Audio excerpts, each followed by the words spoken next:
తెలుగు రాష్ట్రాల్లో 450కి పైగా రోబోటిక్ సర్జరీలు సక్సెస్ఫుల్ గా చేసిన ఘనత మణిపాల్ హాస్పిటల్దే. సుమన్ టీవీ ప్రేక్షకులకు నమస్తే and welcome to my show from the bottom of the heart. జీవితం నడిపించినట్లుగా మనం నడుస్తామా, మనం నడిపించినట్లుగా జీవితం అనేటువంటి మౌల్డ్ అవుతుంది అనేటువంటిది వాళ్ళ వ్యక్తిగత అనుభవాలను బట్టి ఉంటుంది తప్ప ఒక నిర్దిష్టమైనటువంటి ప్రస్థానం అనేటువంటిది ఎవరికి ఉండదు. ఒక అసిస్టెంట్ డైరెక్టర్గా కెరీర్ స్టార్ట్ చేసి తర్వాత దర్శకుడిగా ఎదిగి నటుడుగా మారి చిత్రకారుడిగా ఎంతో గొప్ప పేరు తీసుకొని చిత్ర పరిశ్రమలు అందరికీ సుపరిచితున్నటువంటి ఆల్రౌండర్ దేవి ప్రసాద్ మనతో ఉన్నారు. దేవి ప్రసాద్, వెల్కమ్.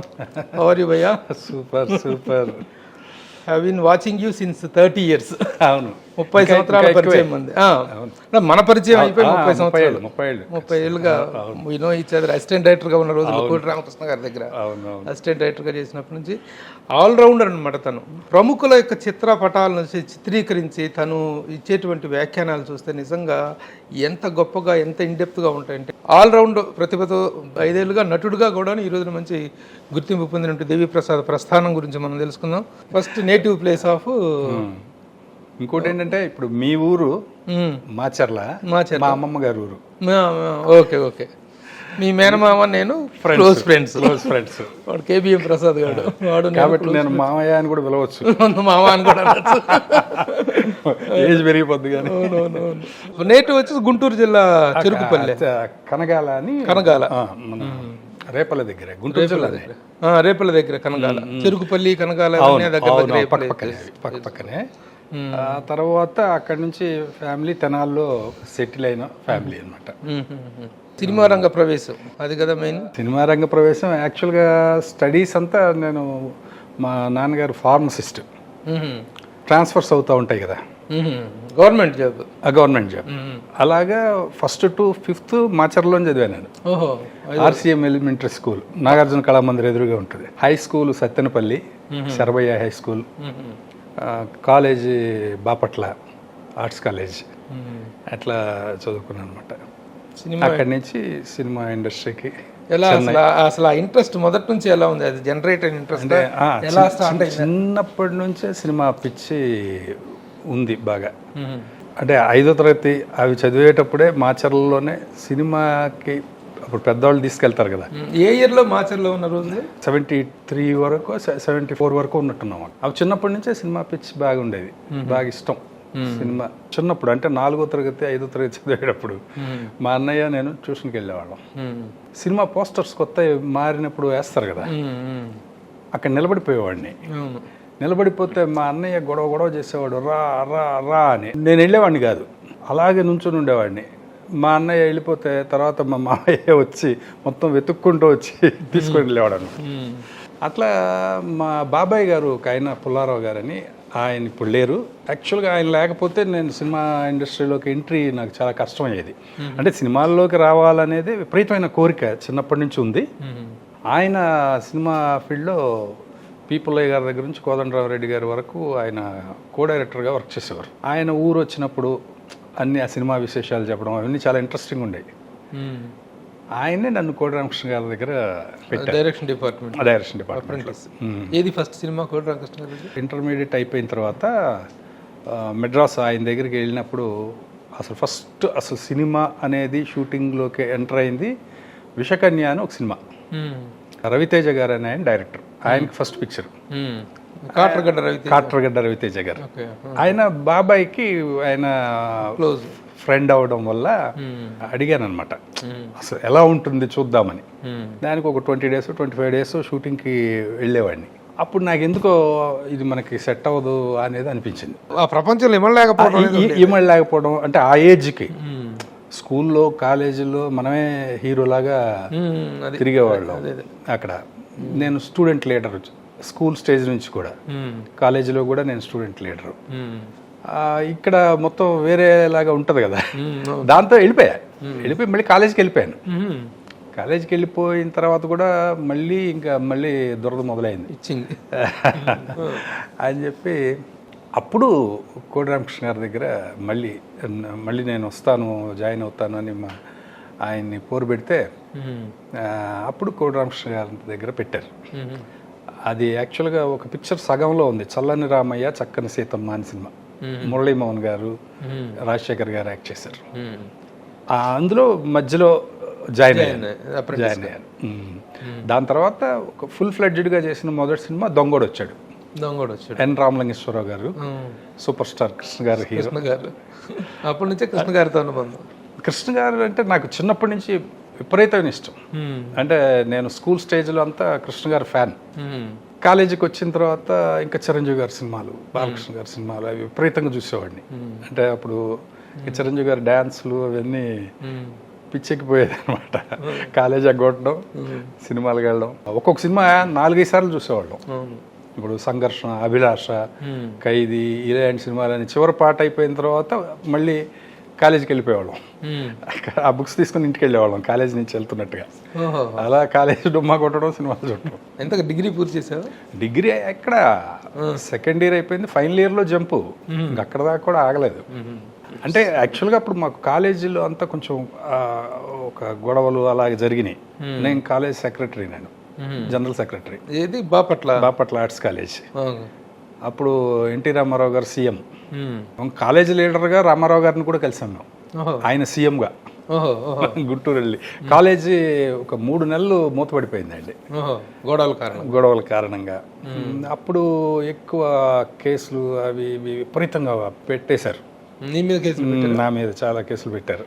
అంటే యాక్చువల్గా నేను గొడవలకి వెళ్ళే నేచరే కాదు నాది అసలు.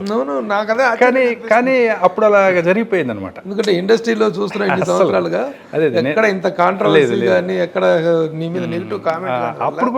అప్పుడు కూడా అంతే, నన్ను చాలా ఎక్స్ట్రాడినరీ మెజారిటీతో గెలిపించారు నన్ను. అంటే 4 కంటెస్ట్ చేస్తే మిగతా ఎవరికి డిపాజిట్లు కూడా లేని అంత మెజారిటీ ఇచ్చారు.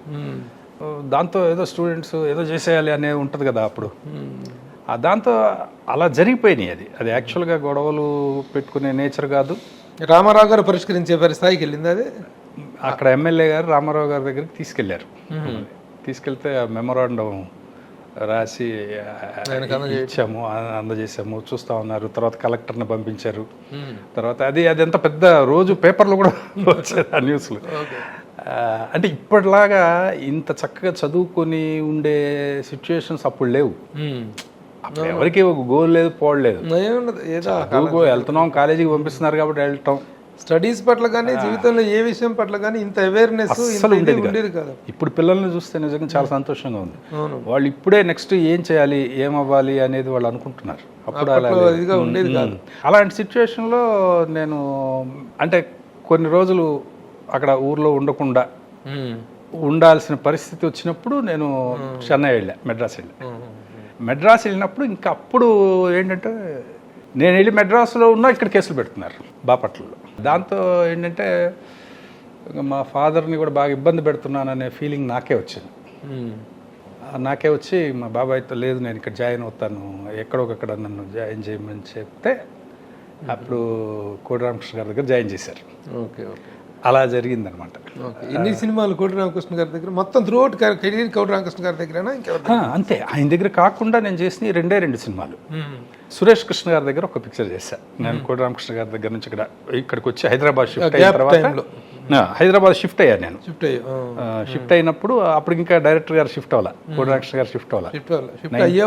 98లో ఆయన వద్దనేవారు. ఆయనకి నాకు ఎంత యుద్ధం జరిగేది కోడి రామకృష్ణ గారికి నాకు. అవును, హైదరాబాద్ షిఫ్టింగ్ విషయంలో ఆయన పెద్ద వ్యతిరేకి. అవును, ఇండస్ట్రీ. నేనేమో వీటి మీద విపరీతంగా ఆర్టికల్స్ రాస్తుండే ఉండి హైదరాబాద్ షిఫ్టింగ్ గురించి. ప్రెస్ మీట్స్ లో తగాదలు పెట్టుకునే వాళ్ళం, గొడవలు పడేవాళ్ళం. తెలుసు నన్ను అప్పటి నుంచే ఆయన మిరపకాయ అంటుండేవాడు. అవును, యాక్చువల్గా ఏంటంటే అప్పుడు నేను షిఫ్ట్ అయింది ఎందుకు అంటే డైరెక్టర్ అవ్వాలి. అప్పటికి ఎన్ని సినిమాలు అయిపోయినాయి కోడి రామకృష్ణ గారు? చాలా 20 పైన అయి ఉంటాయి. అక్కడ నేను ఇంకా డైరెక్టర్ అవ్వాలి. ఎందుకంటే అక్కడ ఏమవుతుంది, ఈ సినిమా అయిపోయింది, అలా ఏదో ఊరు 4-5 రోజులు వెళ్ళి వచ్చేటప్పటికి ఇంకొక సినిమా స్టోరీ సిట్టింగ్స్కి వెళ్ళడం, తర్వాత మళ్ళీ అది అయిపోవడం. అంతేగా కంటిన్యూటీ దానివల్ల ఏమవుతుందంటే అసలు మనం డైరెక్టర్ అయ్యేది ఎప్పుడు, అసలు అవుతామా అనేది ఒకటి వచ్చేసింది నాకు. లేదు అవ్వాలి. అసలు కోడి రామకృష్ణ గారి దగ్గర జాయిన్ అవటం కానీ, ఈ సినిమా ఇండస్ట్రీలోకి ఎంటర్ అవటం కానీ, అసలు డైరెక్షన్ ఫీల్డ్ పట్ల అవగాహనతో ఏదో జాయిన్ అయ్యాం కాబట్టి జాయిన్.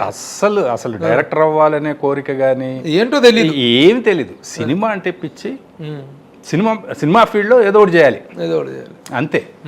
అప్పుడు యాక్టర్ అవ్వాలని కూడా నేను యాక్చువల్గా నేను స్కూల్లో బెస్ట్ యాక్టర్, కాలేజీలో నాటకాలు వేసాను. కానీ యాక్టర్ అవ్వాలని ఆ టైంలో ఉంటుంది, ఉన్నా కూడా మెడ్రాస్లో దిగేటప్పటికి ఆ పాండీ బజార్లో ఒక్కొక్కళ్ళు మంచి పర్సనాలిటీలు, మంచి ఒడ్డు పొడుగు అందంగా ఉన్న వాళ్ళు తిరుగుతూ ఉన్నారు, ట్రై చేసేవాళ్ళు. మనం అద్దంలో చూసుకుంటే చాలా పీలగా ఉండేవాడిని, సన్నగా ఉండేవాడిని. ఓ మనం పనికిరాము దీనికి అని అనుకున్నాను. తర్వాత కోటి వెంకటేశ్వర గారి దగ్గర అవకాశం వచ్చిన తర్వాత డైరెక్షన్ డిపార్ట్మెంట్లో జాయిన్ అయ్యి కాలేజీకి వెళ్ళినట్టు వెళ్ళేవాళ్ళం. అసలు బాగా ఎంజాయ్ చేసేవాళ్ళం అసలు మేము షూటింగ్లో.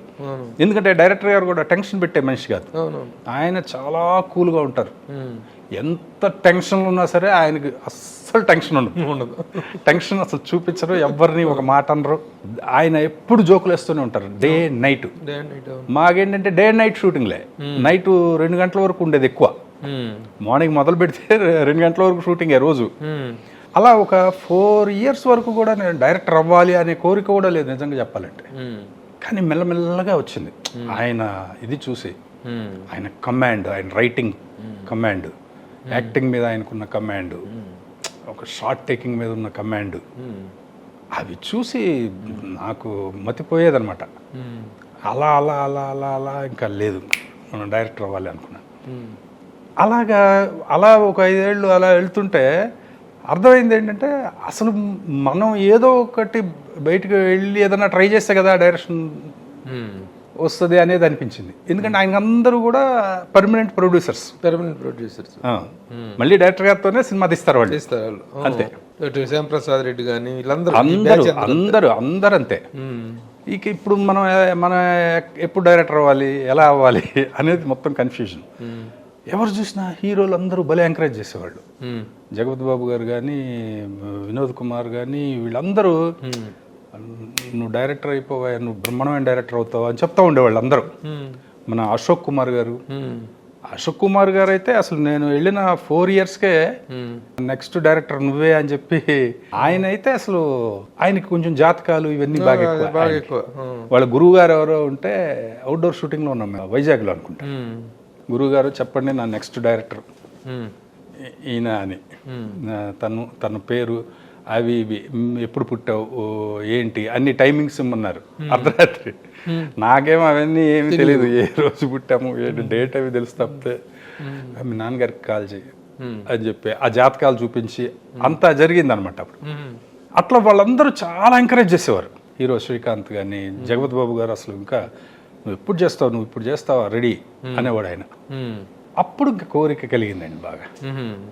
ఇంతమంది అంటున్నారంటే ఏమో ఒక మినిమం డైరెక్టర్ అవుతానేమో అనే ఫీలింగ్ వచ్చింది. అలా హైదరాబాద్ షిఫ్ట్ అయ్యాను. హైదరాబాద్ షిఫ్ట్ అయినప్పుడు అప్పుడు పోసాని కృష్ణమురళి ద్వారా సురేష్ కృష్ణ గారి దగ్గర జాయిన్ అయ్యాయి. అంటే అప్పుడు కొంచెం మరి వెంటనే ఫైనాన్షియల్గా కావాలి కదా అని ఆహా అనే సినిమా చేశాను. మన నాగార్జున గారు ప్రొడ్యూసర్. ఆ పిక్చర్ చేశాను. ఆ పిక్చర్ అప్పుడు కూడా సురేష్ కృష్ణ గారు అయితే ఎంత ఎంకరేజ్ చేసేవారో చెప్పలేను. బ్రహ్మాండమైన డైరెక్టర్ అవుతావు అనేవారు ఆయన, అంత పెద్ద లెజెండరీ డైరెక్టర్ ఆయన. దాని తర్వాత ఒక్క సినిమా నువ్వు వస్తావని అనే పిక్చరు మా కొలీగ్ అనమాట ప్రతాప్ గారు అని, నాకు సీనియర్ కోటి రామకృష్ణ గారు. తన ఫస్ట్ డైరెక్షన్. నువ్వు ఉంటే నాకు బాగుంటుంది, నాకు నేను యాక్చువల్గా ఆహాతోటి ఇంకా ఆపేద్దాం అనుకున్నాను. ఇంకా ఆయన అడగటం నువ్వు ఉంటే నాకు హెల్ప్ అవుద్ది అని అనడంతో ఆ పిక్చర్ ఒకటి చేశాను. నువ్వు వస్తావని లాస్ట్ సినిమా లాస్ట్. ఇక దర్శకుడుగా తొలి ప్రయత్నాలు ఎలా సఫలీకృతమైనాయి? యాక్చువల్గా నేను అస్సలు ప్రయత్నం చేసిందే లేదు, ఎప్పుడు ప్రయత్నం చేయాలి. అప్పుడు చేద్దాం అనుకున్నాను కానీ ఎవరికి చెప్పాలో ఎవరి దగ్గరికి వెళ్ళాలో ఏమీ తెలియదు. అలాగే పోసాని కృష్ణమురళి కూడా భలే ఎంకరేజ్ చేసేవాడు నన్ను. ఆహా సినిమాకి పెట్టింది తనే. తను కూడా అనేవాడు నువ్వు డైరెక్టర్ అయిపోవాలయ్యా, నువ్వు బ్రహ్మాండమైన డైరెక్టర్ అవుతావు అనేవాడు ఆయన. తను కూడా అప్పుడు శ్రీహరి ఒకరోజు ప్రసాద్ ల్యాబ్లో కనిపించి అప్పటికి తను 3 or 4 సినిమాలు హీరోగా చేశాడు. పోలీసు, దేవా. యాక్చువల్గా ఫస్ట్ నన్ను సాంబయ్య సినిమాకే నన్ను అడిగారు. బెల్లంకొండ సురేష్ గారు ప్రొడ్యూసరు, దానికే అడిగారు. మళ్ళీ ఏమైందో అది మధ్యలో అది జరగలేదు. అంతకుముందు ఏంటంటే మళ్ళీ ఒకసారి ప్రసాద్ ల్యాబ్లో కనిపించినప్పుడు శ్రీహరి అడిగాడు. శ్రీహరి మనకి చిన్న కోటరామకృష్ణ గారి సినిమాల దగ్గర నుంచి చేసేవాడు బాగా కదా. అది కదా. అప్పటి నుంచి మెడ్రాస్ నుంచే నేను తను అక్కడ రూమ్ తీసుకుని ఉన్నప్పుడు తన రూమ్కి నేను వెళ్ళేవాడిని, మా రూమ్కి తను వచ్చేవాడు. అలాగా ఉన్నప్పుడు తను ఒక రోజు అడిగాడు, దేవి నువ్వు పెద్ద హీరోలతోనే సినిమా చేస్తావా లేకపోతే ఇప్పుడు నాలాంటి వాడితో చేస్తావా? అప్పుడు 3-4 సినిమాలు చేశాడు. అవునవును, హీరోగా. అవును, చేస్తావా అని అడిగాడు. అదేంటి భయ అలా అన్నావు? నా సినిమాలో ఎవరు హీరో అయితే ఆ హీరోనే నాకు మెగాస్టార్ అన్న. అవునా అన్నాడు.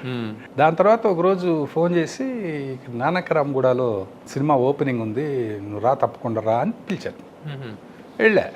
వెళ్ళాను, విష్ చేశాను. మామూలుగా వచ్చేస్తుంటే ప్రెస్ మీట్ జరుగుతోంది. శ్రీహరి గారు రమ్మంటున్నారని చెప్పి తీసుకెళ్లి ప్రెస్ మీట్లో కూర్చోబెట్టారు. నెక్స్ట్ నా డైరెక్టర్ దేవి అని చెప్పి గుర్తుందా? అప్పుడు మీరు అందరూ అని అనౌన్స్ చేశాడు. ఆ కథ ఏంటో తెలియదు, ఏమిటో తెలియదు, ప్రొడ్యూసర్ ఎవరో తెలియదు, ఏమీ తెలియదు. అంతకుముందు ప్రసాద్ ల్యాబ్లో ఇది ఒక్కటే అడిగాడు. చిన్న డిస్కషన్ జరిగింది, దాని తర్వాత అంతే. అలాగా ఆ సినిమా జయకృష్ణ గారు ప్రొడ్యూసర్గా అది స్టార్ట్ అయింది.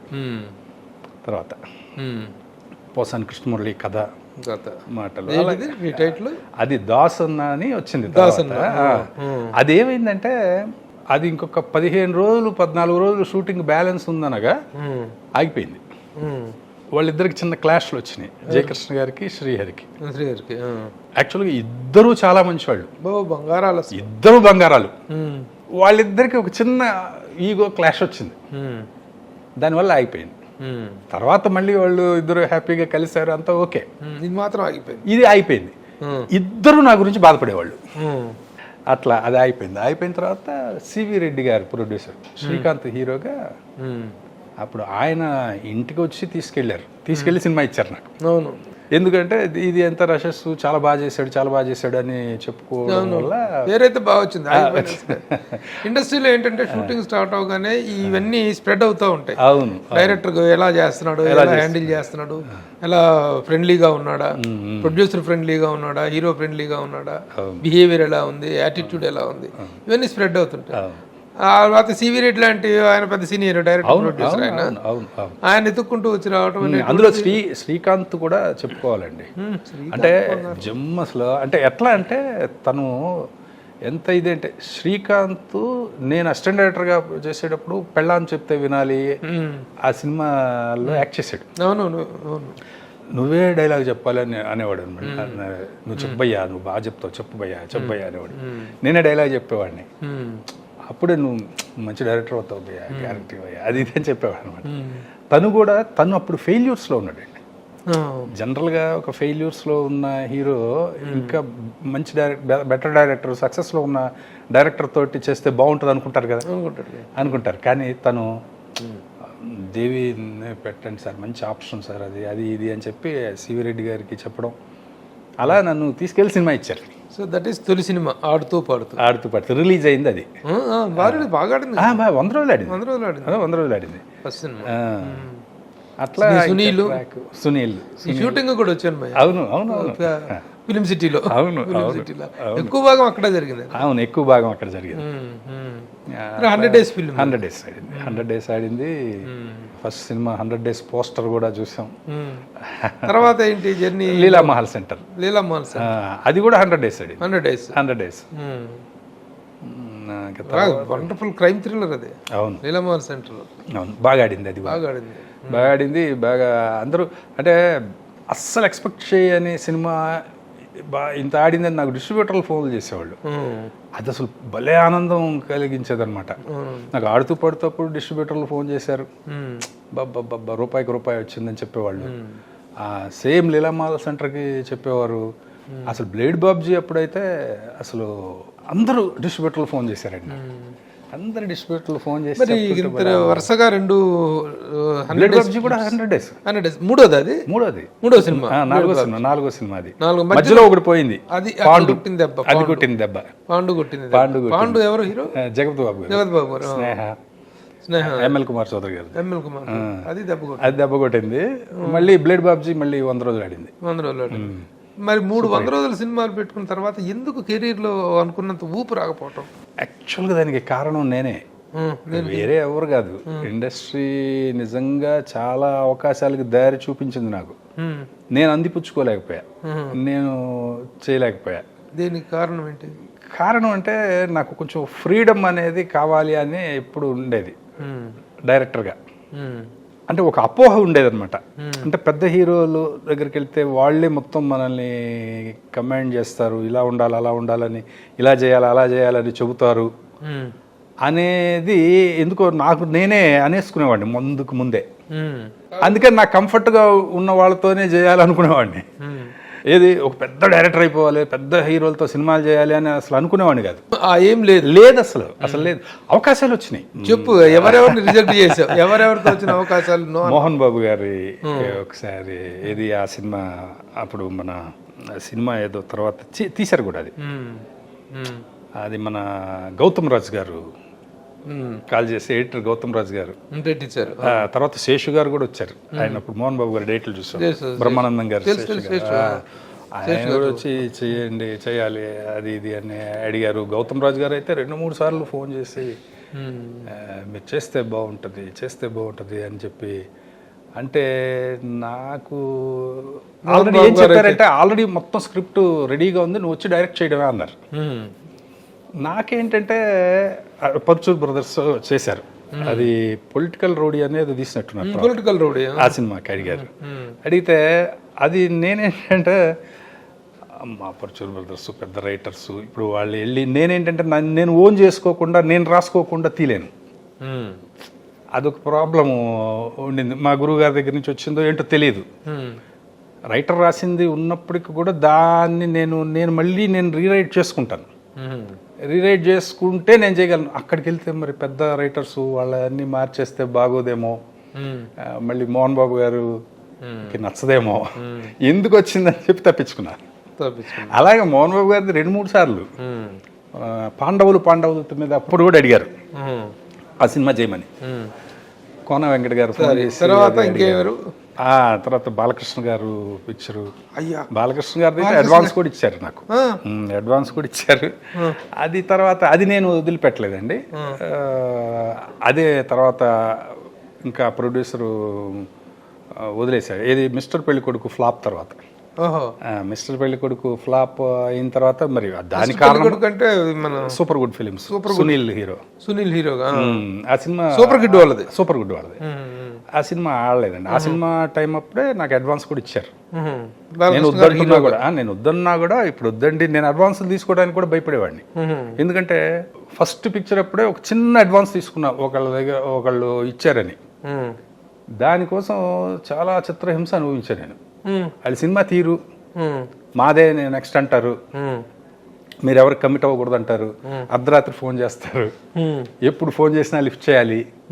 ఏంట్రా నాయన ఈ గొడవ ఏంట్రా అని చెప్పి, పోనీ నేను రిటర్న్ ఇచ్చేస్తానండి అడ్వాన్స్, మీరు తీసుకోండి అంటే తీసుకోరు, నన్ను వేరే సినిమా చేయనివ్వరు. ఇట్లా ఒక టార్చర్ అనుభవించాను. ఆ భయంతో అడ్వాన్సులు తీసుకునేవాడిని కాదు ఎవరి దగ్గర. ఇప్పుడు యాక్చువల్గా మీకు మిస్టర్ పెళ్లి కొడుకు చేసే టైంకి 5 ప్రొడ్యూసర్స్ అడుగుతున్నారు సినిమాలు చేయమని. 5 ప్రొడ్యూసర్స్. అందులో ఒకళ్ళు అయితే మీరు అడ్వాన్స్ తీసుకోండి 1 year తర్వాత చేసినా నాకు ఓకే అన్నారు. తీసుకోలే, లేదండి చేస్తాను కానీ వద్దండి అని చెప్పి అట్లా మిస్ అయినాయి. అంటే నేను చెప్తున్నాను అది ఎవరి తప్పు కాదు, వాళ్ళ తప్పు అనేది ఎవరి తప్పు కాదు, అది కరెక్ట్గా ఏంటంటే నా తప్పే. నా తప్పే అనేది నాకు ఇప్పుడు తెలుసు. ఇప్పుడు మొత్తం ఎన్ని సినిమాలు అయినాయి? ఇప్పుడు 7 సినిమాలు నేను డైరెక్ట్ చేశాను. బ్లేడ్ బాబ్జీ తర్వాత ఇది ఫస్ట్ శ్రీహరి సినిమా, తర్వాత రిలీజ్ అయింది. అది మొత్తం షూటింగ్ చేయలే. ఇప్పుడు అది ఎలా, ఇప్పుడు 1, 2, 3 సీన్లు చేసాం, 4, 5 చేయలే, 6, 7, 8, 9, 10, 11, 12, 13 వరకు చేసాం. మళ్ళీ 14 సీన్ చేయలే, మళ్ళీ 15, 16, 10 అట్లా చేస్తాం కదా. అంటే ఒక షెడ్యూల్ మొత్తం బ్యాలెన్స్ ఉండిపోయింది. అది రఘువరన్ విలన్ సినిమాలో. ఆ టైం గ్యాప్లో రఘువరన్ చనిపోయాడు, మల్లికార్జునరావు గారు చనిపోయాడు, ఆర్టిస్టులే లేరు కొంతమంది. ఇలా ఉన్నప్పుడు మీనా హీరోయిన్, తనకి ఏదో మ్యారేజ్ అయిపోయినట్టు ఏదో ఇట్లాంటి సిచ్యువేషన్స్ అన్నీ అలా వచ్చినాయి. ఇప్పుడు ఏదో రకంగా చేసి దీన్ని బయటికి పంపించాలన్నారు. ఎలా చేస్తాం అసలు? దానికి ఏదో నేనే రాసిచ్చాను డైలాగులు, ఏదో లింకులు పెట్టి వాళ్ళు చేసేసి ఏదో రిలీజ్ చేశారు. అది తర్వాత ఆ సినిమాకి డబ్బులు వచ్చినాయి, అతనికి నట్టి కుమార్ నటికుమార్ ఏదో నట్లు బోల్టులు బిగించి ఉంటాడు. నాకు డబ్బులు వచ్చినాయి అంటాడు ఆయన ఆ సినిమాకి. ఏది నిజం చెప్పాలంటే అందులో 14 రోజులు షూటింగ్ బ్యాలెన్స్ ఉంది. అది ఏదో తిమ్మిరి పంపించి చేస్తారు. అదేదో మొత్తానికి బిజినెస్ అదేదో చేశారనమాట. 7 సినిమాలు ఏమేంటి వరుస? ఇది దాసన్న, ఆడుతూ పాడుతూ, లీలా మహల్ సెంటర్, పాండు, బ్లేడ్ బాబ్జీ, కెవ్వు కేక, మిస్టర్ పెళ్లి కొడుకు. 7 సినిమాల తర్వాత డైరెక్టర్గా ఏం లేనట్టేనా దేవి? లేదు, 100% చేస్తాను. చేస్తావు? 100% చేస్తాను. చూడండి, వెరీ గుడ్. రెడీ అవుతున్నాయా ప్రణాళికలు? అదే. మరి ఈ మధ్యలో నటుడు అనేటువంటి ఒక పెద్ద డైవర్షన్ అనేటువంటిది వచ్చింది. నటుడుగా చాలా చాలా బిజీ అయిపోయారు. అది యాక్చువల్గా ఏంటంటే అండి, అది ఫస్ట్ యాక్టర్గా నీది నాది ఒకే కథ అనే పిక్చరు అడిగారు. దాని ముందు కూడా ఒక నేపథ్యం జరిగింది, చెప్తాం మీకు. ఒక ప్రొడ్యూసరు మళ్ళీ అల్లరి నరేష్తోనే సినిమా చేయాలి అని చెప్పి మేము అనుకున్నాము. ఆ ప్రొడ్యూసర్ ఒక సూపర్ హిట్ తీసిన ప్రొడ్యూసర్, ఆయన సినిమా చేద్దాం అనుకున్నాం. సినిమా పేరు బ్లేడ్ బాబ్జీతో కత్తెర Kalyani. Blade Babji super hit కాబట్టి బ్లేడ్ బాబ్జీ సీక్వెల్ కాదు కానీ, కథ పరంగా సీక్వెల్ కాదు కానీ ఆ క్యారెక్టర్లు ఉంటాయి ఇందులో. అట్లా కథ అనుకుని ఇది చెప్పాను. నాకు అసలు కథ కదా ఏం అక్కర్లేదండి, ఏం నాకు చెప్పాల్సిన పని లేదు. మీరంటే అలా కాదండి, మీరు వినాలి, మీకు తెలియాలి కదా అని చెప్తే, ఆ ప్రొడ్యూసరు పక్కన ఒక 4 ఎవరో ఉన్నారు అతని ఫ్రెండ్స్, కథ చెప్పాను. అది కూడా ఫుల్ కామెడీ. చెప్పినప్పుడు విపరీతంగా ఎంజాయ్ చేశారు. అయిపోయింది. తర్వాత 2 రోజుల తర్వాత ఒక నైట్ 11:40 ఆ టైం అవుతున్నప్పుడు కాల్ చేశాడు ఆయన. ఫుల్ లోడ్లో ఉన్నారంతా, ఒక 10 మంది, గ్లాసులు సౌండ్లు వస్తూ ఉన్నాయి. ఏమండే మొన్న భలే నవ్విచ్చారండి, ఇప్పుడు నేను బండి పంపిస్తాను ఒకసారి రండి అన్నాడు. దేనికండి అన్నాను. ఏం లేదండి, నాకు చెప్పడం రావట్లేదు, మా ఫ్రెండ్స్ అందరూ ఉన్నారు, సరదాగా కాసేపు నవ్వించండి వచ్చి కథ చెప్పి. అబ్బా మేము ఏం నవ్వామండి ఆ రోజు, మీరు వచ్చి కూర్చొని కాసేపు నవ్వించండి, చెప్తా బండి పంపిస్తా అన్నాడు. నేను ఎందుకు నవ్వించాలి మిమ్మల్ని అన్న? మీ ఫ్రెండ్స్ అందరు మందు కొడతామంటే నేను వచ్చి నవ్వించాలా? ఎందుకు అన్నా. నేను ఆ టైప్ కాదు, నేను రాను అని ఫోన్ పెట్టేశా. నెక్స్ట్ డే మధ్యవర్తి ఒక అతను ఉంటే అతనికి చెప్పా, ఎన్ని కోట్లు ఇచ్చినా కూడా నేను చేయను సినిమా, అసలు నేను చేయనని చెప్పేసా. అలా కదండి, మాట్లాడడం రాదు ఆయనకి అని. అసలు సినిమానే స్టార్ట్ అవ్వకముందే మాట్లాడడం రాకపోతే నేను అతనితో 6 నెలలు 7 నెలలు కాపురం చేయాలి. నేను ఎక్కడ చేస్తాను, నా వల్ల కాదు, నేను చేయనండి, ఏమనుకోవద్దని చెప్పేసి అయిపోయింది. అది ఆ మూడ్లో ఉన్నా నేను ఒక 3-4 రోజుల నుంచి. ఈ ఫ్రస్ట్రేషన్లో ఉన్నప్పుడు ఈ సినిమాలో, మా సినిమాలో మీరు యాక్ట్ చేయాలని అడిగారు. ఇది నీది నాది ఒకే కదా అని. అప్పుడు కూడా నేను వద్దులే అనుకున్నాను. నేను సినాప్సిస్ పంపిస్తాను, మీరు చూడండి, మీకు నచ్చితే చేయండి అని వేణు ఉడుగుల డైరెక్టర్, వేణు ఉడుగుల పంపిస్తే, అసలు అందులో ఇదేంటి ఫాదర్ క్యారెక్టర్ అన్నారు, ఇది కూడా హీరోలా ఉంది అని అన్నా నేను. ఫాదరు సన్ను ఇద్దరు హీరోలాగా ఉంది, కథంతా లవ్ స్టోరీ కాదు అంటే, నా లవ్ స్టోరీ కాదండి, నా సినిమాలో 2 హీరోలు, ఫాదర్ అండ్ సన్ 2 హీరోలే, మీరు హీరోనే నాకు అని అన్నాడు. ఎన్ని రోజులు కావాలి అంటే, ఒక 23 days 24 days సరిపోతాయండి అన్నాడు. నేను అప్పుడు ఏమనుకున్నానంటే, ముందు అసలు ఈ మూడ్లోంచి బయటికి రావచ్చు కదా, బాగుంది క్యారెక్టర్ చాలా బాగుంది అని చేసాను. చేసేసిన తర్వాత అది విచిత్రంగా చాలా మంచి పేరు వచ్చింది. అసలు రివ్యూస్ అన్నీ చాలా బాగా రాశారు, సినిమా గురించి నా గురించి చాలా బాగా రాశారు. అసలు నేను ఎక్స్పెక్ట్ చేయలేదండి. ఒక 250 ఫోన్లు వచ్చి ఉంటాయి. ఒక్కొక్కళ్ళు అయితే మా ఫాదర్ని చూసినట్టే ఉందండి, మీరు మా ఫాదర్ ఇలాగే బిహేవ్ చేస్తాడండి అని ఇలా మాట్లాడుతున్నారు. సరే అయిపోయింది. అయిపోయిన తర్వాత కరెక్ట్గా ఒక 1 week 10 days గ్యాప్లో వరుసగా ఫోన్లు వస్తున్నాయండి. మన దాంట్లో ఒక క్యారెక్టర్ ఉందండి, మన దాంట్లో ఒక క్యారెక్టర్ ఉందండి అని అడగటం మొదలుపెట్టారు. నేనేమనుకున్నానంటే, ఇప్పుడు కనుక మనం కంటిన్యూ చేస్తే ఇక డైరెక్షన్ పక్కకి వెళ్ళిపోతుంది. అప్పటికి నాకు వేరే ప్రొడ్యూసర్స్ వచ్చారు, వేరే ప్రొడ్యూసర్స్ సినిమా చేద్దామని అంటున్నారు. ఇప్పుడు నేను వెళ్ళి యాక్టింగ్ అని వెళ్తూ ఉంటే అది డైల్యూట్ అయిపోయి వాళ్ళు ఇదవుతారు కదా. అంటే ఇతనంతా డైరెక్షన్ అంటే అన్ని మనం ఇక్కడ కూర్చుంటే ఇతనేంటి యాక్టింగ్ అని వెళ్ళిపోతున్నాడు అని అనుకుంటారేమో అని చెప్పి నేను వచ్చినవన్నీ లేదండి, నేను ఇప్పుడు చేయట్లేదండి, తర్వాత ఎప్పుడన్నా చేస్తానండి, నేను డైరెక్షనే చేయాలనుకుంటున్నాను అని చెప్పేవాడిని. అప్పుడు గురువుగారు ఉన్నాడు, కోట రామకృష్ణ గారు, ఆయన ఒకరోజు పిలిచి ఆయన ఆ సినిమా చూశారు, నీది నాది ఒకే సినిమా చూశారు. షో ఉన్నప్పుడు పిలిస్తే ఆయనకి రావడం కుదరలేదు, తర్వాత చూశారు సినిమా. చూసి ఫోన్ చేసి 45 minutes మాట్లాడారు ఆయన. నువ్వు బాగా చేస్తావని నేను అనుకున్నాను కానీ ఇంత బాగా చేస్తావు అనుకోలేదు, ఎక్సలెంట్గా చేస్తావు నువ్వు, అది ఇది అని చాలా చెప్పారు ఆయన. అంత ప్రతి సీను అనలైజ్ చేసి మాట్లాడారు. ఆ సీన్లో ఇలా చేస్తావు, డైలాగ్ లేకుండా ఎక్స్ప్రెషన్ అంత సస్టైన్ చేయడం చాలా కష్టం, క్లైమాక్స్ అవన్నీ చెప్పారు. ఆ తర్వాత పిలిచారనమాట, ఎవరు చెప్పారో మరి తెలియదు. నువ్వెందుకు సినిమాలు వస్తుంటే వద్దంటున్నావు అంట, అది కాదు సార్ డైరెక్షన్ పోద్ది, ఇంకా డైరెక్షన్ అనేది మళ్ళీ డైల్యూట్ అయిపోద్ది అది ఇది అంటే, ఒకటి గుర్తుపెట్టుకో, సినిమా ఇండస్ట్రీలో ఏది చేతికి అంతే అది పట్టుకోవాలి, అది పట్టుకోవాలి. నేను యాక్టర్ అవుదాం అనుకున్నా ఫస్ట్ అసలు, కానీ నాకు ఇందులో కుదిరింది కాబట్టి నేను డైరెక్షన్ వదలకుండా చేశాను. పైగా నీ గురించి నాకు తెలుసు, నువ్వే చెప్పావు మిస్టర్ పెళ్ళికొడుకు అప్పుడు 5 ప్రొడ్యూసర్లు అడుగుతున్నారండి, సినిమా రిలీజ్ అయిన తర్వాత ఒక్కళ్ళు కూడా కనపడలేదండి అని అన్నావు కదా నువ్వు. పోనీ నువ్వు వెళ్ళిపోయి నువ్వు దాన్ని సెట్ చేసుకునే టైప్ కాదు నువ్వు, కాదు. మరి ఇంటికి వచ్చిన అవకాశాన్నేమో వద్దంటున్నావు, అది కరెక్ట్ కాదు. నువ్వు అప్డేట్ అవుతూ ఉంటే నీకు 80 ఏళ్ల వయసు వచ్చినా నువ్వు డైరెక్షన్ చేయొచ్చు, కానీ నీకు ఇప్పుడు వచ్చే క్యారెక్టర్స్ తర్వాత రావు. పైగా నీకేంటంటే ఇప్పుడు అడుగుతున్నారంటే ఏంటి, నీ అవసరం, నీ ఆ క్యారెక్టర్ నువ్వైతే బాగా చేస్తావు అనే కదా అడుగుతున్నారు వాళ్ళు. పోనీ నువ్వు వెళ్ళి అడగట్లేదు కదా ఎవరిని, అందుకని వచ్చింది పట్టుకోవాలి అన్నారు. అన్నీ ఆలోచించాను. ఓ పక్కన ఫినాన్షియల్గా కూడా మనకి కొంచెం అప్పుడు కొంచెం డ్రాగ్ అవుతుంది ఆ సినిమా. అమ్మా కరెక్టే అని చెప్పి ఇప్పుడు అందరికి చెప్పానుగా ఆల్రెడీ, లేదండి చేయట్లేదు, ఇంకెవరు అడగరేమో అనుకున్నాను. కరెక్ట్గా ఒక 2 daysలో ఒక ఫోన్ వచ్చింది. సరే క్యారెక్టర్ అంతా చెప్పారు, బాగుంది అది ఇది అని, సరే అండి చేస్తానని చెప్పేది. ఆ తర్వాత కరెక్ట్గా 2 రోజుల్లో మన కథానాయకుడు ఎన్టీఆర్ కథానాయకుడు, అందులో గుమ్మడి గారి క్యారెక్టర్ చేయాలని అడిగారు. ఇంకా అట్లా వరుసగా వస్తున్నాయి. వైజాగ్ వెళ్ళా షూటింగ్కి, గీతం కాలేజ్ అనుకుంటా, ఆ కాలేజ్ ఆ రోడ్ల మీద షూటింగ్ జరుగుతుంది. స్టూడెంట్స్ వస్తూ ఉన్నారు, ఒక 10 మంది వచ్చారు, సెల్ఫీలు దిగారు నాతో. సెల్ఫీలు దిగి అసలు ఎంత బాగా చేశారు సార్, అసలు మేము మీ ఫ్యాన్ అయిపోయామండి అంటున్నారు. అంతే ఎంత 20-21 years పిల్లలు, అమ్మాయిలు అబ్బాయిలు. ఇంకో 10 మంది వచ్చారు, ఇంకో 10 మంది అలా సెల్ఫీలు దిగుతూనే ఉన్నారు.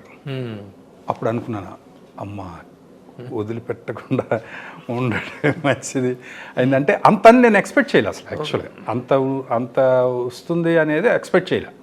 ఆ ఎక్స్పెక్ట్ చేయకపోవడం వల్ల నేను అసలు ఫస్ట్లో వాళ్ళు వస్తుంటే అసలు నన్నే అనుకుంటున్నారా వీళ్ళు, అట్లా కాదు. ఈ సందర్భంలో ఒకటి చెప్పాలి, మా గురువు గారు దాసరి నారాయణరావు గారు, దాసరి నారాయణరావు గారి శిష్యుడు కోడి రామకృష్ణ, కోడి రామకృష్ణ గారి శిష్యుడు దేవి ప్రసాద్. వాళ్ళిద్దరిని మనం ఆదర్శం తీసుకుంటే నటిస్తూ ఎన్ని సినిమాలు చేశారు, అటు ఆయన కానీ ఇటు ఈయన కానీ. అలాంటప్పుడు నటనా జోడు కుర్రాల ద్వారా నడిపించగల సత్తా ఉన్న పర్సనాలిటీని, ఇది ఉన్న టాలెంట్. లేదు చేస్తాను, ఖచ్చితంగా చేస్తాను. నాకు అదే అసలు దానికోసం దీని వదల అవసరం, దీనికోసం అవసరం లేదు, దేని షెడ్యూలింగ్ దానిదే. కరెక్ట్. పెద్ద సినిమాలు చేస్తూ కూడా అవతల మామగారు సినిమా చేశారు, ఒకవైపు పేపర్ నిర్వహించే వాళ్ళు ఇన్ని రకాలు చేస్తూ కూడాను చేశారండి. సో ఆ టాలెంట్ ఉన్నవాడు కాబట్టి ఇక ఈ ఆలోచనలు మానుకోమని చెప్పి ఒక ఫ్రెండ్ గా సలహా. లేదు మానుకున్నాను, ఇప్పుడు మానుకున్నాను. ఇక ఏదొస్తే అది గ్రిప్ చేసుకొని తీసుకుని వెళ్ళిపోయేటువంటి ఖచ్చితంగా చేస్తాను. ఇప్పటికి ఎన్ని సినిమాలు అయినా యాక్టర్గా నేను చేసింది ఇప్పటికి 56వ సినిమా చేస్తున్నా ఇప్పుడు. అంటే 56వ సినిమా చేస్తున్నాను, అందులో ఒక 36 సినిమాలు ఎంతో రిలీజ్ అయినాయి. రిలీజ్ అయిన సినిమాలు 36. నేను చేసినవి మాత్రం 54, 56. నిన్న రిలీజ్ అయినటువంటి అహింసలో కూడా అంత ఫుల్ ప్లెడ్జ్డ్ క్యారెక్టర్. అవునవును, స్పేస్ ఉంది దాంట్లో, అన్ని మంచివే చేశాను. మంచిగా ఇప్పుడు ఇంకా రిలీజ్ అవబోయే చాలా మంచి Narayana and co title role పోషించేటువంటి ఇది ఈ రోజుల్లో ఎవరికైనా వస్తుంది. అవునవును, నారాయణ అండ్ కో నిజంగా ఆడియో ట్రైలర్స్ ఎంత బాగా సక్సెస్ అయిపోయింది. అవును, అది వెయిటింగ్ ఫర్ నారాయణ. అసలు నేను కూడా వెయిటింగ్ అండి. ఎందుకు వెయిటింగ్ అంటే, నేను యాక్టర్గా ఇప్పుడు నేను డైరెక్ట్ చేసిన అన్ని కామెడీ బేస్డ్ ఎక్కువ సినిమాలు. అందులో ఒక్కొక్క సీన్ ఎప్పుడైనా నేను యాక్ట్ చేశాను, అది యాక్ట్ చేయడం, యాక్టర్ అవ్వాలనేది కాదు. ఆ టైంకి వేరే యాక్టర్ ఎవరు నాకు అవైలబుల్గా లేకపోవడం వల్ల చేశాను. బట్ నేను ఈ మామూలుగా ప్రొఫెషనల్గా యాక్టర్ అయిన తర్వాత అస్సలు కామెడీ క్యారెక్టర్ ఎవరు ఇవ్వలేదు నాకు. అన్ని సీరియస్ లేదు, ఒక విలని, ఒక సాఫ్ట్ విలను అవి చేశాను. చాలా రవితేజ సినిమాలో క్రాక్ లో అవును, కోల్డ్ బ్లడెడ్ విలన్. అవును, అలాంటివి ఇచ్చారు కానీ కామెడీ ఎవరు ఇవ్వలేదు నాకు. అప్పుడు చిన్న అని డైరెక్టర్ తను వచ్చాడు. తను వచ్చి కథ చెప్పాడు, లైన్ చెప్పాడు. అసలు టైటిల్ రోలు నన్ను అనుకుంటున్నారు ఎలాగా, అసలు అన్ని సీరియస్ కదా నేను చేస్తున్నాను, ఇంత కామెడీ ఎలాగా నన్ను ఎక్స్పెక్ట్ చేశారు అని అడిగా. నేను ఎలా మైండ్లోకి వచ్చాను, జనరల్గా రాదు కదా సినిమా ఇండస్ట్రీలో, ఎలాంటివి వేస్తే అవే వస్తాయి. అంటే నేను సినిమాలు చూసి కాదండి, నేను విడిగా మీరు మాట్లాడేటప్పుడు, మీరు జోకులు వేసేటప్పుడు చాలాసార్లు నేను చూశాను. మన వీరశంకర్ దగ్గర అసిస్టెంట్గా చేసాడు తను. అప్పుడు ఆ మాట్లాడేటప్పుడు చూసేవాడట. ఆ చూస్తూ ఆ కథ అనుకున్నప్పుడే నేను ఇంకా రెండో వాళ్ళ పేరు అనుకోలేదండి, మిమ్మల్నే అనుకున్నాను నేను అన్నాడు. అది ఒక family crime comedy. Young hero Sudhakar Kommakula, నా వైఫ్ అమన్ గారు. అంత మంచి కాస్టింగ్ ఉంది సినిమాలో. అందరు సప్తగిరి వీళ్ళందరూ ఉన్నారు, అలీరేజా వీళ్ళందరూ ఉన్నారు. మంచి కాస్టింగ్, ఫుల్ లెంగ్త్ కామెడీ. ఈ సందర్భంగా ఒక విషయం చెప్పాలి ప్రేక్షకులకి, నవ్వించటం గురించి. నా లైఫ్లో ఒక పొట్ట చెక్కలైపోయి కింద పడి దొల్లి పడిపోతా ఉన్నంత నవ్వి భయపడ్డా నిజంగా, నాకేమన్నా అవుతుందేమో అని చెప్పేసి. ఒక ఆఫీసులో కలిసాం మేము, ఒక సినిమా ఆఫీసు ఓపెనింగ్లో సరదాగా కలిసాము. ఆ ఓపెనింగ్ కార్యక్రమం అయిపోయిన తర్వాత సరదాగా కూర్చొని ముచ్చట్లాడుకుందంటే కృష్ణ గారిని ఇమిటేట్ చేశారు, చిరంజీవి గారిని ఇమిటేట్ చేశాడు, తను కోడి రామకృష్ణ గారిని ఇమిటేట్ చేశారు. ఇంత గొప్ప మిమిక్రీ ఆర్టిస్ట్ ఇతనిలో ఉన్నాడనేటువంటిది నేను షాక్ అయిపోయాను ఆ రోజు. నిజంగా తేరుకోలేదు. అంటే మిమిక్రీ కాదు, అది మిమిక్రీ కాదు, వాళ్ళతో ఉన్న అనుబంధం అట్లా.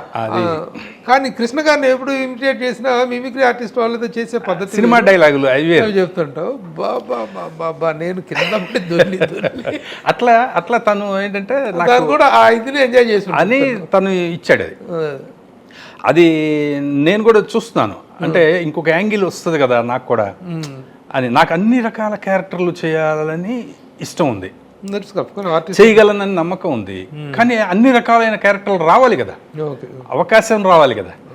అవకాశం వస్తే చేయొచ్చు. ఇప్పుడు ఒక 3 సినిమాల్లో నేను విలన్గా చేశాను. విలన్ అంటే సినిమా చివరికి వచ్చేటప్పటికి విలను, అలా అంటే కోల్డ్ బ్లడెడ్ అలాంటి చేశాను. వాటన్నిటి రిలీజ్ కోసం నేను కూడా వెయిటింగ్ అనమాట. అంటే ఒక కొత్తగా అనిపిస్తుందేమో.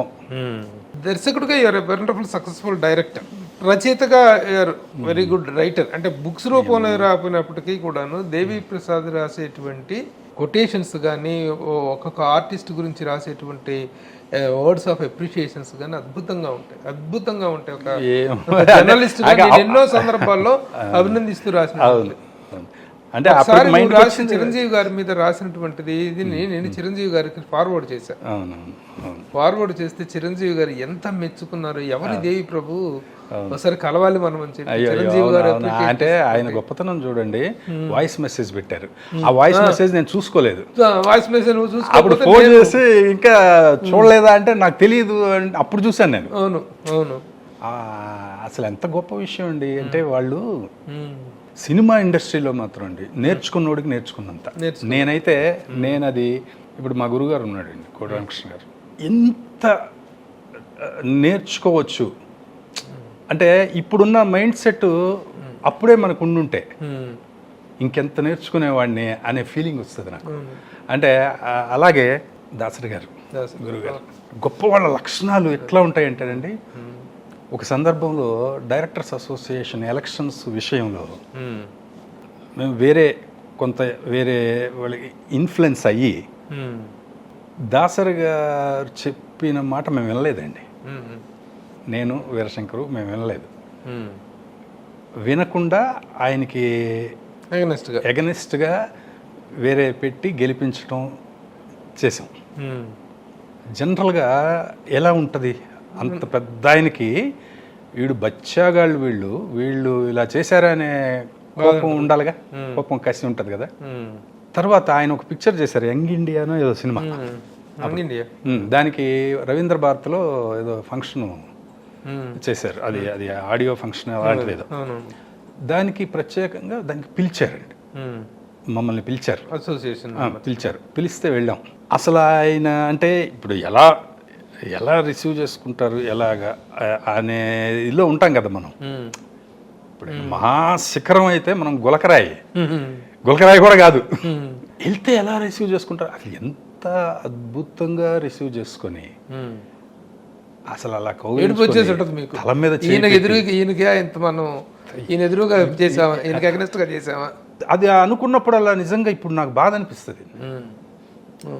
అంత మహామనిషిని మనం అట్లా అగెనిస్ట్కి వెళ్ళామే, ఆ ఒక్కటి చేయకుండా ఉంటే ఎంత బాగుండేది అని అనిపిస్తుంది అండి. అంటే వాళ్ళ దగ్గర నుంచి ఇప్పుడు నేర్చుకోవాల్సినవి ఎన్ని నేర్చుకోవాలి. తర్వాత ఆయన అభినందనలతో దేవి ప్రసాద్కి అని ఆయన విశ్వవిజేత బుక్ ఇచ్చారు నాకు.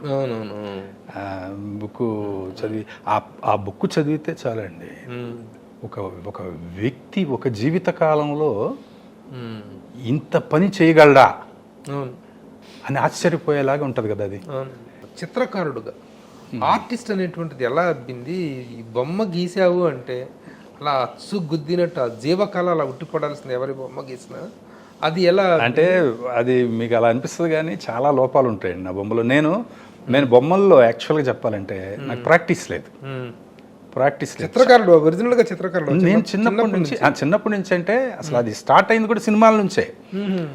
చెప్పాను కదా, కొత్త వాల్ పోస్టర్స్ వేసేవాళ్ళు మాచర్లలో. అలా వెళ్తూ పోస్టర్ దగ్గర ఇప్పుడు ఈశ్వర్ గారు, గంగాధర్ గారు వాళ్ళు పోస్టర్ మీద ఆ హీరోయిన్ బొమ్మలు పెయింటింగ్ వేసేవాళ్ళు, ఫోటోలు కాకుండా పెయింటింగ్స్ కూడా వచ్చాయి, హ్యాండ్ ఆర్ట్ ఉండేది.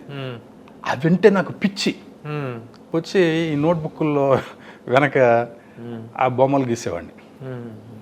సినిమా బొమ్మలే అన్నీ అలాగే గీసేవాడిని. అట్లా మెల్లగా అలవాటైంది. అయితే ఇక్కడ గొప్ప ఏంటంటే మా నాన్నగారు ఎంకరేజ్ చేశారు. ఆయన తిట్ల మధ్యలో 17 సంవత్సరాలు బొమ్మలు గీలే అస్సలు.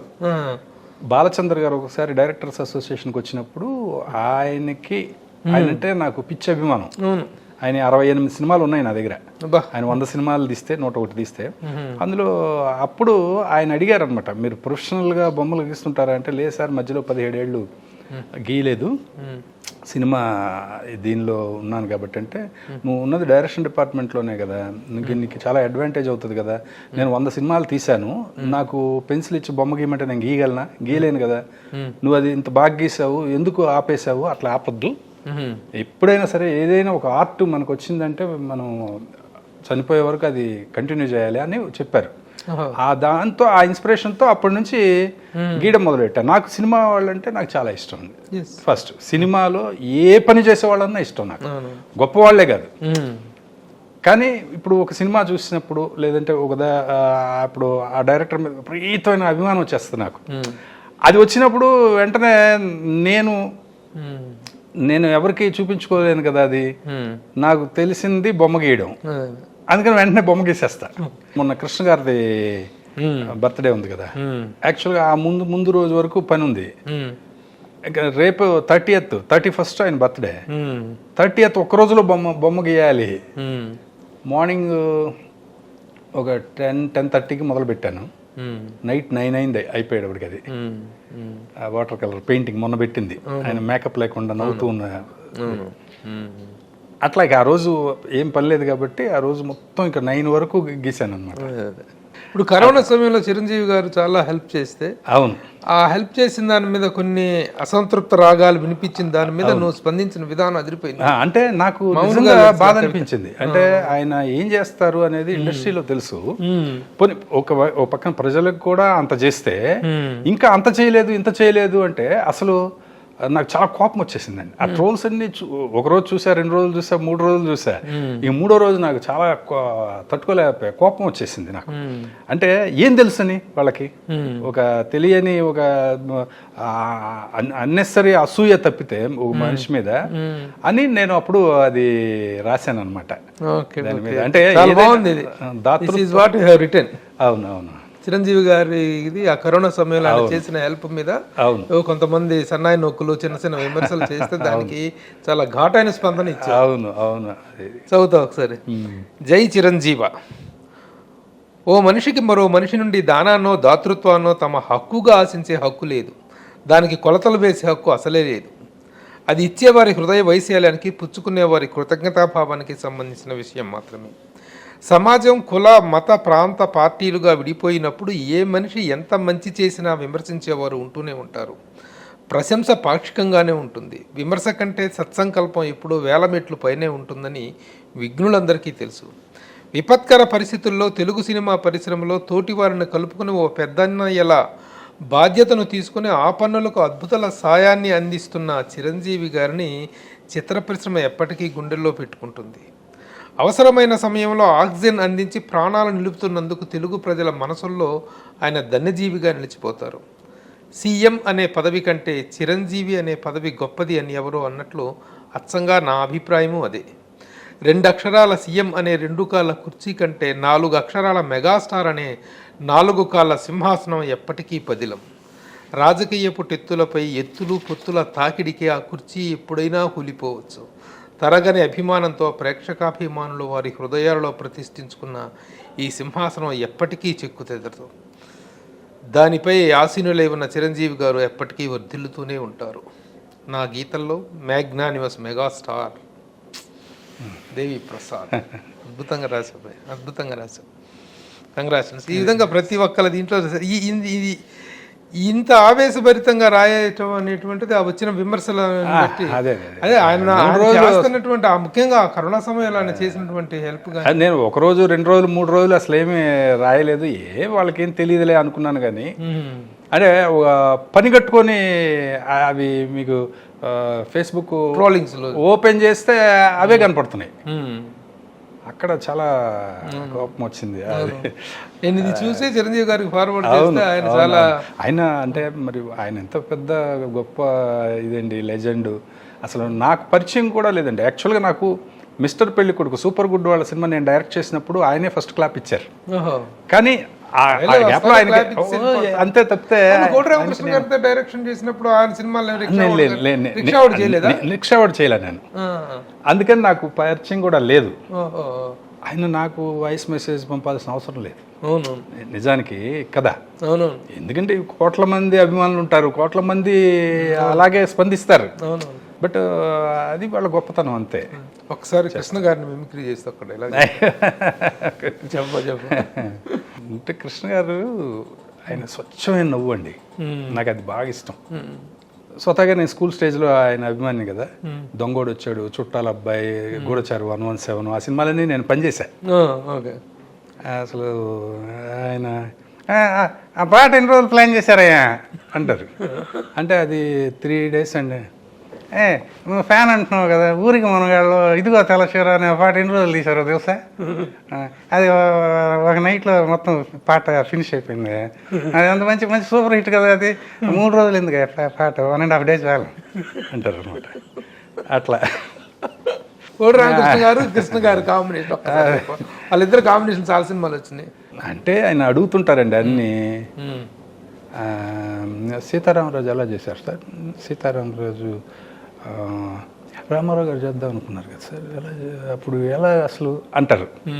అంటే కృష్ణ గారు చెప్తారు, యాక్చువల్గా అంటే మనం సీతారామరాజు పిక్చర్ నేను చిన్నప్పుడు బురిపాలెంలో ఉన్నప్పుడు ఆ తెనాలి వెళ్తుంటే రామారావు గారిది జయసింహ అనుకుంటాను, ఆ పిక్చర్ పాటల పుస్తకం మేము కొనుక్కునేవాళ్ళం అనమాట. ఆ పాటల పుస్తకం వెనక మా తదుపరి చిత్రం సీతారామరాజు అని ఉంది. అప్పటి నుంచి రామారావు గారు ఎప్పుడు చేస్తారు ఈ పిక్చర్ అని చూస్తూ ఉండేవాళ్ళం, కానీ ఆయన చేయలే. తర్వాత మనం దేవుడు చేసిన మనుషులు ఇదంతా చేసిన తర్వాత మహారాజి మనం చేద్దాం ఈ పిక్చరు, నేను స్క్రిప్ట్ బాగా రాస్తా అన్నాడు. అప్పుడు స్క్రిప్ట్ బాగా వచ్చింది. తర్వాత రామారావు గారు పిలిస్తే వెళ్ళాను తెల్లవారుజామున. ఆ పిక్చర్ చేస్తున్నావు అంట కదా నువ్వు అన్నారు. అదేనండి అందరూ పిక్చర్ చేద్దాం అనుకుంటున్నాము, ఒకవేళ మీరు చేస్తానంటే నేను మానేస్తాను అన్నాను. నేను చేయను, మీరు కూడా చేయొద్దు అన్నారు. మీ గురువు గారు అంటారు ఆయన. ఆ తర్వాత నేను అది వచ్చి అంటే అందులో కమర్షియాలిటీ లేదని ఆయన ఉద్దేశం, పెద్ద ఆయన ఉద్దేశం. ఆయన చేస్తే నేను చేసేవాడిని కాదు, అసలు మనకు ఆ థాట్ కూడా వచ్చేది కాదుగా. తర్వాత ఏంటంటే ఆ తర్వాత ఇక మన వాళ్ళందరేమో మరి స్క్రిప్ట్ బాగా వచ్చింది, వద్దు చేసేద్దాం అన్నారు. చేసేసాం. ఆయనకి కోపం వచ్చింది, మీరు అనౌన్స్ చేసాం, దేవుడు చేసిన మనుషులు 100 days ఫంక్షన్ కూడా రాలేదు ఆయన. ఇవి నిజమైన రియల్ సంభాషణ, నిజమైన కృష్ణ గారి ఎక్స్ప్రెషన్స్. ఎందుకంటే ఇప్పుడు కృష్ణ గారితో మరి మిమిక్రీ వాళ్ళు చేసేది ఏంటంటే సినిమాలో డైలాగులు చెప్తారు, రియల్ గా కృష్ణ గారు ఎలా మాట్లాడతారు, కృష్ణ గారి ఎక్స్పీరియన్స్ ఎలా ఉంటాయి, ఆయన లాంగ్వేజ్, దానికి రెప్లికా ఇది 100%. అంటే పర్సనల్గా తెలిసిన వాళ్ళకి బాగుంటాయి అవి. సినిమా డైలాగులు అంటే అందరికీ బాగుంటాయి. అలాగే ఒకసారి మా డైరెక్టర్ గారు అడిగారు, సార్ బ్రహ్మర్షి విశ్వామిత్ర మీరు చేస్తానన్నారు, స్టేట్మెంట్ వచ్చింది, ఇది ఏమైంది అని అన్నారు. అదే యాక్చువల్గా ఊరికే పెద్ద ఆయన చేశారు కదా, ఆయన అనౌన్స్ చేశారు, మనం కూడా ఊరికే ఒక పబ్లిసిటీగా ఏం చేద్దామని చెప్పి శివాజీ గారు చేశాడు తమిళ్లో బ్రహ్మర్షి విశ్వామిత్ర. అది ప్రింట్ తెప్పించుకొని చూసాం. చాలా అద్భుతంగా చేశాడు ఆయన, శివాజీ గారు చాలా అద్భుతంగా చేశారు.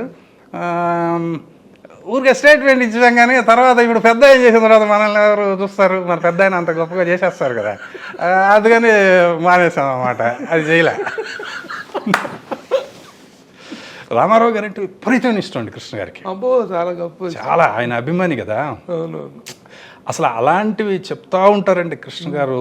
ఈయన ఉంటారు అట్లా అందరినీ అంటే ఇప్పుడు మిమిక్రీ ఎలా డెవలప్ అయింది? మిమిక్రీ అని కాదు, యాక్చువల్గా చిన్నప్పుడు స్కూల్లో సకల కళ వల్ల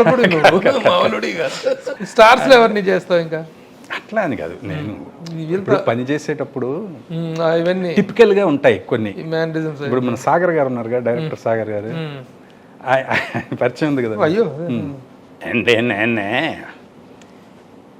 ఇవిడేంటి ప్రభు, ఇంటర్వ్యూలన్నీ కూడా చాలా బాగున్నాయి, నేను మొన్న కూడా చూశాను, ప్రతి ఇంటర్వ్యూ కూడా చాలా బాగుంది అని అట్లా అంటే అట్లా పరిచయమైన అట్లా తప్పితే మిమిక్రీ అంటే అలా కాదు.